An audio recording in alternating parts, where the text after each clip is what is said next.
بسم اللہ الرحمن الرحیم ایاک نعبد و ایاک نستعین. جناب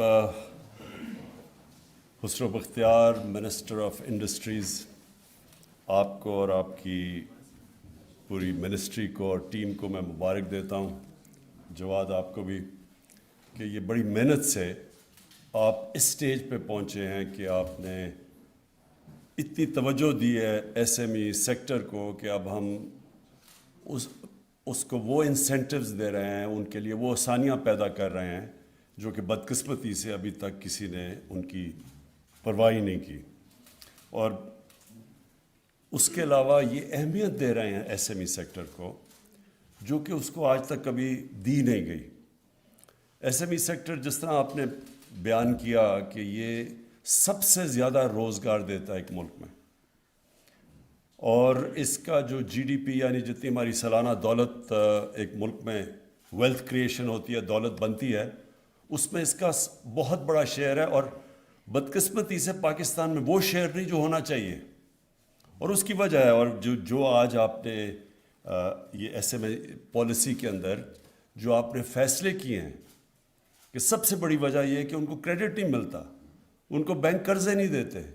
چھوٹا بزنس ہوتا ہے، بڑے بزنس مین کو تو قرضے مل جاتے ہیں، لیکن جو چھوٹا بزنس مین ہے اس کو مشکل تھا کریڈٹ ملنا بینک سے. تو آپ نے ایک سب سے بڑی رکاوٹ یہ ان کی دور کی ہے کہ اب آپ نے ان کے لیے آسانیاں پیدا کر دی ان کو کریڈٹ پہنچانے کے لیے، تو وہ تاکہ وہ اپنی بزنس شروع کر سکیں. اور یہ ایک ملک میں جس میں سب سے زیادہ جنون ہوتا ہے، جو کہ ایک نوجوان ایک خاتون جو سمجھتی ہے کہ میرے پاس ایک آئیڈیا ہے، میں اس کو اب آگے بڑھانا چاہتا ہوں یا چاہتی ہوں، لیکن میرے پاس پیسہ نہیں ہے. اور وہ عموماً تو اپنے رشتہ داروں کے پاس، دوستوں کے پاس جاتے ہیں کہ جی مجھے تھوڑا پیسہ دو شروع کرنے کے لیے. اور جو مثلا امریکہ کے اندر جو انقلاب آیا اصل میں ٹیکنالوجی کا، وہ سلیکن ویلی سے آیا. لیکن سلیکن ویلی میں کیا ہوا؟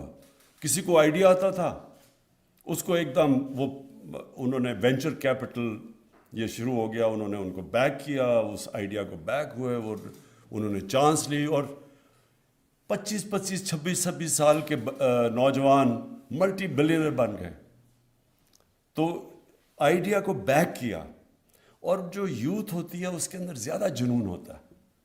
میں جب اگر میں 18 سال سے اوپر ہوں، 25 سال تک، 30 سال تک آئیڈیلزم زیادہ ہوتی ہے، زیادہ بڑے خواب دیکھتے ہیں، وہ زیادہ ان کے اندر انٹرپرائز ہوتی ہے کہ میں وہ بننا چاہتا ہوں، میں یہ بننا چاہتا ہوں.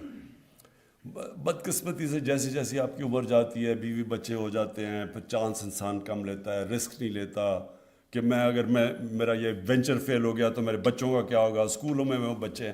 تو وہ جو جنون اور انیشیٹو ہوتا ہے نا، وہ نیچے جانا شروع ہو جاتا ہے. تو سب سے زیادہ ضروری ہے کہ اس ایج پہ جب ایک نوجوان میں ایک جنون ہے کہ میں کچھ کرنا چاہتا ہوں، تو ایک گورنمنٹ فیسیلیٹیٹ کرے اس کو کریڈٹ پہنچائے، اسے کسی طرح بیک کرے. پرائیویٹ سیکٹر کو، جو وینچر کیپٹل ہے، اس کے اندر پرائیویٹ سیکٹر آئے. اور اب تو یہ جو انفارمیشن ٹیکنالوجی ہے، اس کے اندر ہم نے دیکھا ہے کہ 25 سال کے، جس طرح میں نے کہا، نوجوان کہاں سے کہاں پہنچ جاتے ہیں. تو ایک تو ایس ایم ای سیکٹر کو بیک کرنے سے یہ اسٹارٹ اپس، یہ بیسکلی یہ اسٹارٹ اپس بھی آپ بیک کر رہے ہیں، یہ ایک زبردست چیز ہے. اور مجھے خوشی ہے کہ پاکستان میں ایک دم پتہ نہیں کتنی $500 ملین کی تقریباً انویسٹمنٹ آئی ہے باہر سے اسٹارٹ اپس کے اندر. تو یہ ایک بہت بڑا، کبھی پہلے تو زیرو تھی، تو یہ بھی ایک بہت بڑا قدم رائٹ ڈائریکشن میں ہے، یعنی ہم صحیح ڈائریکشن میں نکل گئے ہیں.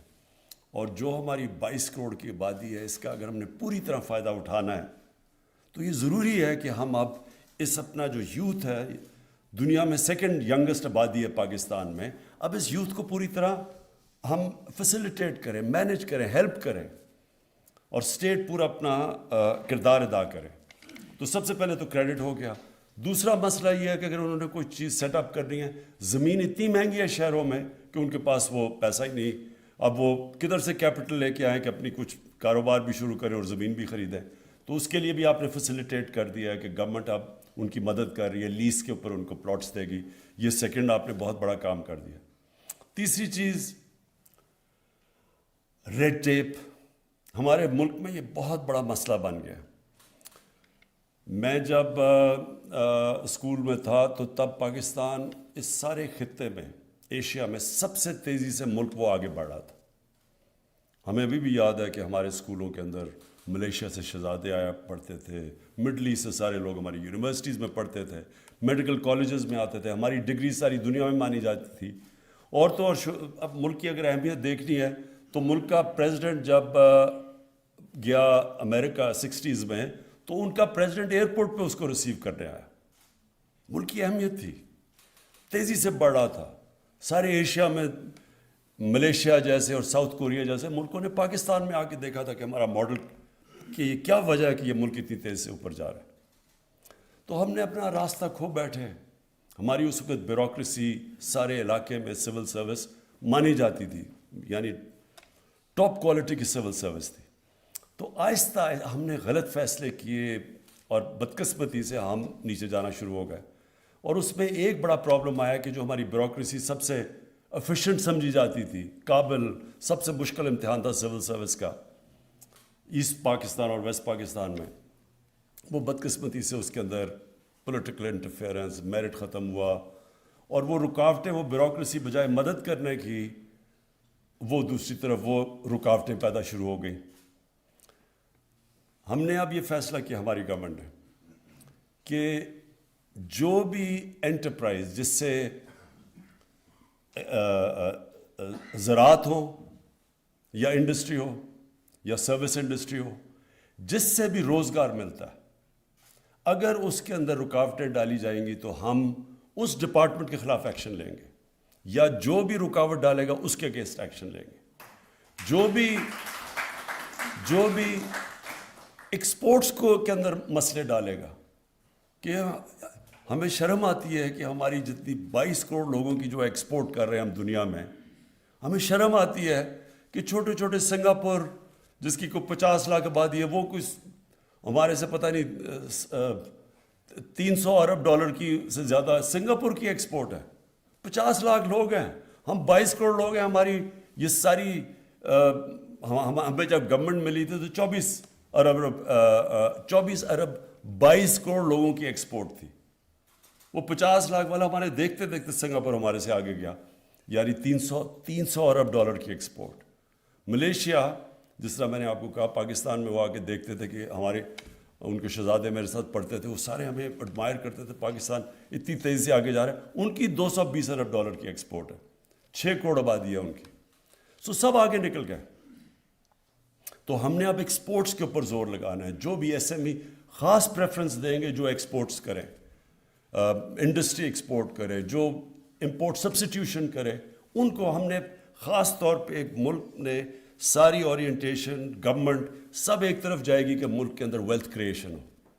اس میں ایس ایم ایز کا بہت بڑا رول ہے.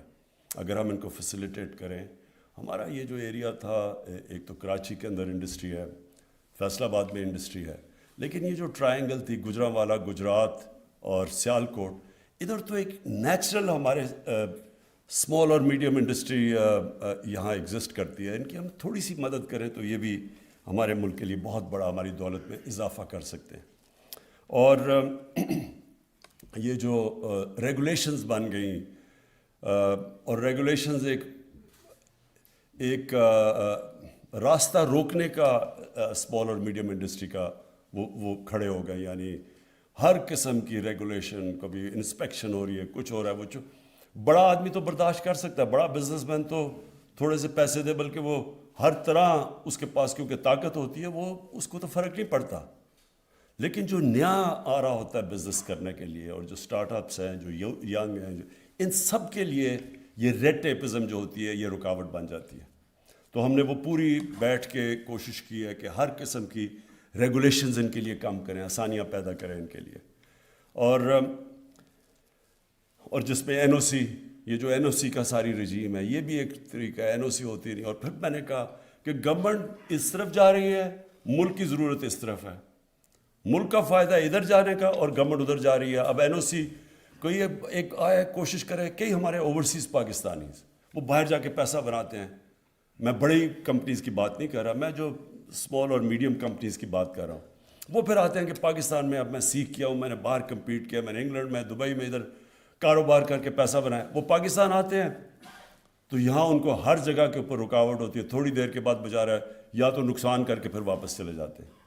تو ہم نے ان کے لیے بھی یہ جو سارا سسٹم بنا ہوا ہے، ریگولیشنز بنے ہوئے ہیں، یہ جو این او سیز ہیں، ان ساروں کو ہم کم کرتے جا رہے ہیں.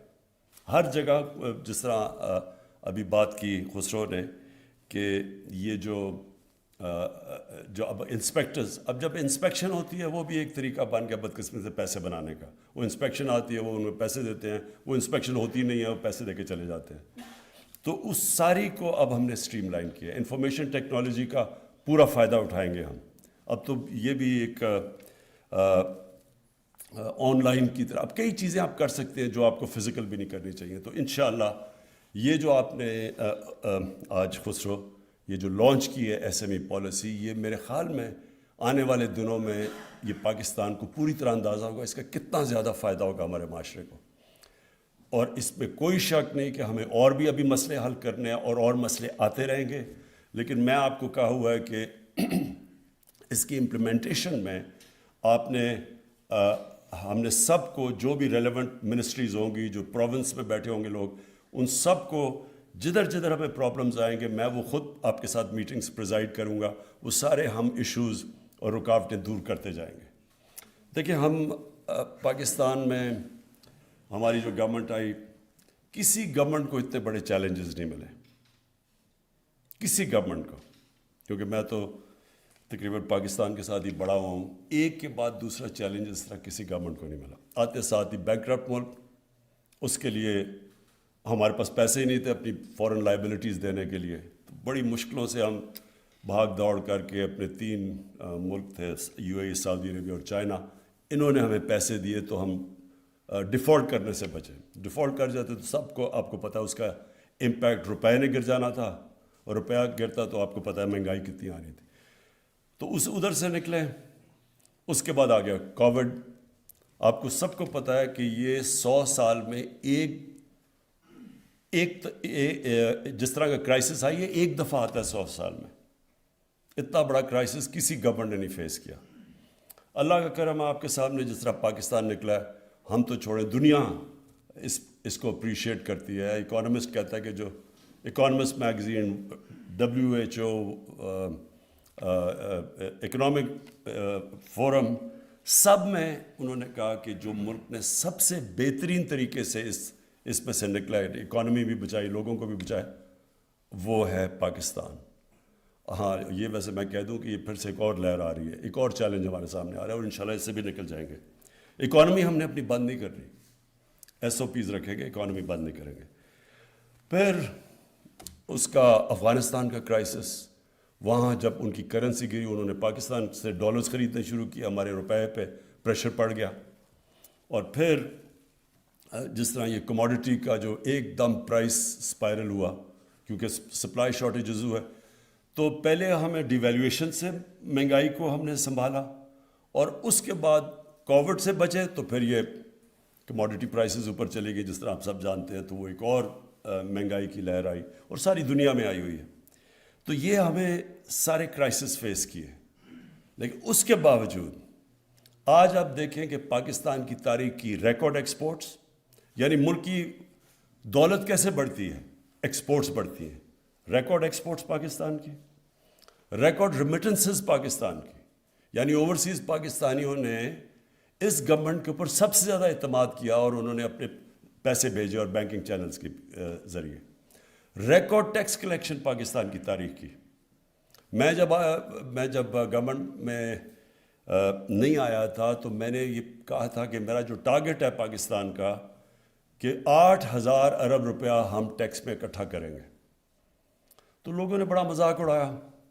6,000 ارب کراس ہو گیا، اور انشاءاللہ یہ ہمارے جو 5 سال میں ہمارا جو ٹارگٹ ہے، ایئرلی ٹارگٹ، وہ انشاءاللہ 8,000 ارب روپیہ اکٹھا کریں گے ٹیکس میں، اور انشاءاللہ اس سے بھی آگے نکل جائیں گے کیونکہ ہم آٹومیشن لے کے آ رہے ہیں. ہم آٹومیشن لے کے آ رہے ہیں, ہم ٹریک اینڈ ٹریس سسٹم لے کے آ رہے ہیں جو بڑی بڑے لوگ یہ جو سیلز ٹیکس کی چوری کرتے ہیں. اس کے علاوہ ہم اب نادرا کے ساتھ مل کے پورا ایک سافٹ ویئر ڈیولپ کر رہے ہیں کہ اتنے زیادہ لوگ ہیں جو ٹیکس ہی نہیں دیتے.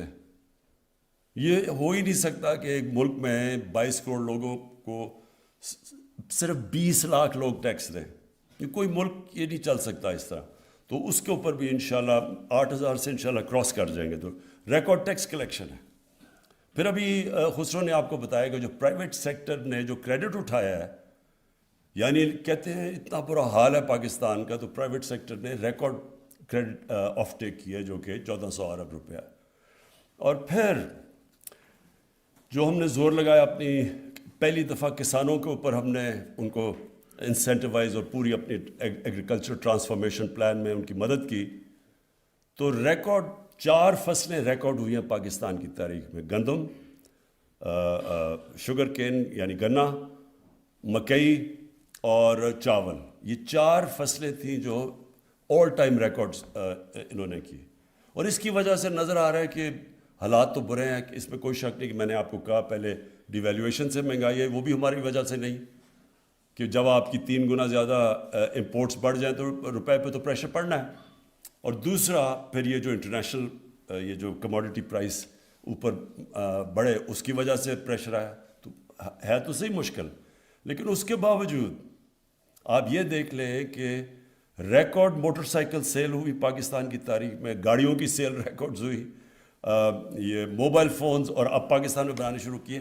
تو جب یہ ہم کہتے ہیں نا کہ بہت, میں نے مانتا ہوں مشکل وقت ہے, لیکن دنیا میں دیکھیں کہ اس مشکل وقت سے دنیا میں کیا حالات ہیں, اور ہمیں دیکھیں جو برے حالات سے شروع ہوئے تھے اور اللہ کا کرم ہے آج کیا حالات ہیں. اور انشاءاللہ آپ دیکھیں گے کہ آنے والے دنوں میں جو ہم نے سٹیپس اور بڑی 3 سال بڑی محنت کی ہے, یہ جو ہم نے اس ملک میں سٹیپس لیے, اور یہ جو ایس ایم ای کا ایک ہے, اور بھی ہم نے کنسٹرکشن سیکٹر میں لیے, جو بھی لیے, اس کا اب آپ کو نظر آ رہا ہے کہ اگر یہ جو آپ کے سامنے ویلتھ کریٹ ہو رہی ہے, یہ نہ ہوتی اگر یہ جو قدم اٹھائے تھے ہم نے شروع میں, اصلاحات کی تھی, ان کی اب آپ پبلک کے سامنے ان کے ایفیکٹس نہیں آ رہے. تو خسرو بختیار آپ کو اور آپ کی ٹیم کو, انڈسٹریز کو میں پھر سے خراج تحسین پیش کرتا ہوں, اور انشاءاللہ وقت ثابت کرے گا کہ یہ اب ہماری ایس ایم ای سیکٹر کے لیے ان کا جو پوٹینشیل ہے ان کو ہم آزاد کر دیں گے. اور آپ دیکھیں گے کہ اس ملک کے اندر یہی لوگ, میں نے اپنی آنکھوں کے ساتھ دیکھا کہ مینچسٹر میں پاکستانی وہاں پہنچے شروع میں آج سے 50 سال پہلے, اور دیکھتے دیکھتے انہوں نے مینچسٹر میں کہاں سے کہاں پہنچ کے انہوں نے ٹیکسٹائل انڈسٹری سنبھال لی. ہوا یہی یہاں سے گئے کیونکہ ان کو موقع مل گیا, ایک سسٹم نے اجازت دی. اسی طرح آج ہم اپنے سسٹم میں اپنے لوگوں کو ان کا پوری اجازت دے رہے ہیں کہ وہ بھی اپنے آپ کو شرکت کر سکیں پاکستان کی پروگریس اور ویلتھ کریشن